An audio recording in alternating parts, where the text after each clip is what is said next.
Сәлем достар, той бауырсақтарының дәмі ерекше, түрі әдемі. Бұның қыр-сыры қандай дейтін болсаңыз, осы видеоны соңына дейін көруге кеңес беремін. Бізге керекті заттар осы видеодағыдай, видеоның астында толық рецебін жаза кетемін.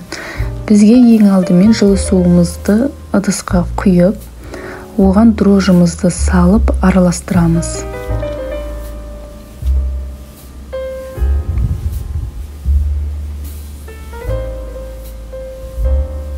Тұз бен сахарымызды салып, тағы да араластырамыз.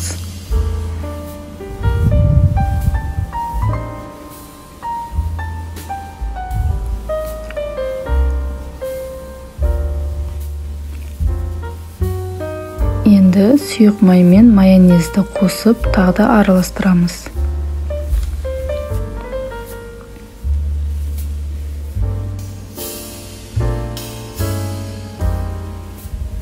Bir жұмыртқа салып, тағы да араластырамыз.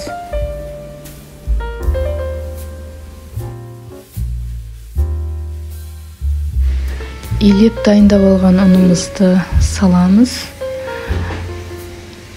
Міндетті түрде илектен өткізілуі керек, өйткені бауырсағымыздың әдемі шығуы осыған да байланысты. Негізі бастысы бауырсақтың жақсы шығуы иленген ұн мен майонезге байланысты болады. Сонда әдемі көтеріледі. Сосын дрожжың сапасы жақсы болуы керек. Кейбір дрожждар қаптамасы ашылмай тұрып та срогы өтіп кетеді. Ол кезде де жақсы көтерілмейді. Енді қамырымызды илеп дайындаймыз.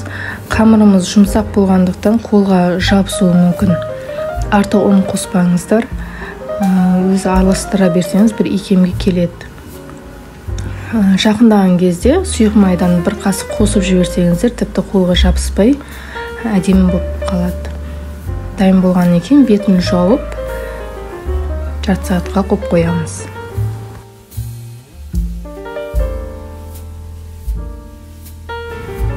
Қамырымыз көтерілді, енді осыны жайып бастаймыз. Ұнды себелеп, дайын болған қамырымызды бір қолымыздан екінші қолымызға ауыстыру арқылы зуаланың жан-жағын жинастырып аламыз. Қолыңызды кішкене майлап жіберсеңіз, сонда қолыңызға жабыспайтын болады. Осылай ұнды себелеп үстіне қойып басамыз. Жай-жай басу керек. Қаттырек бассаңыз жаңадай оқтауға жабысады, қамыр жұмсақ болғандықтан. То астына жабысады. Сондықтан жай-жай ғана басып істеңіз. Оқтаумен де жайған кезде жай ғана жайыңыз. Қаттырек баспаңыз.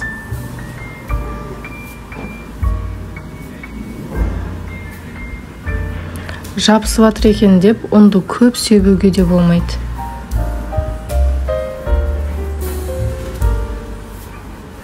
Жайып болғаннан кейін осылай формамен бауырсақтарын кесіп аламыз.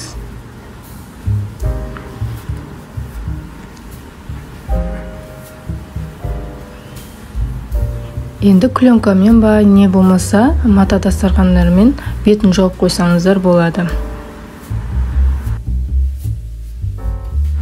Бірінші майымызды қатты қыздырып аламыз. Бауырсақтарды салғаннан кейін сразу астын орташаға қойып қойыңыздар. Өйткені қатты қызарып кетуі мүмкін. Бір жағы қатты пісіп, екінші жағы піспей, шекі болып қалуы мүмкін. Сол үшін орташаға қойып қойыңыздар. Қатты төменге қоюға да болмайды. Мына видеодағыдай бауырсақтарды салған кезде бір жағы қызарғанша ұстап тұрмаңыздар. Сразу арғы бетін ауыстырып, қайтадан бергі бетін ауыстырып, солай ауыстырып пісірген дұрыс.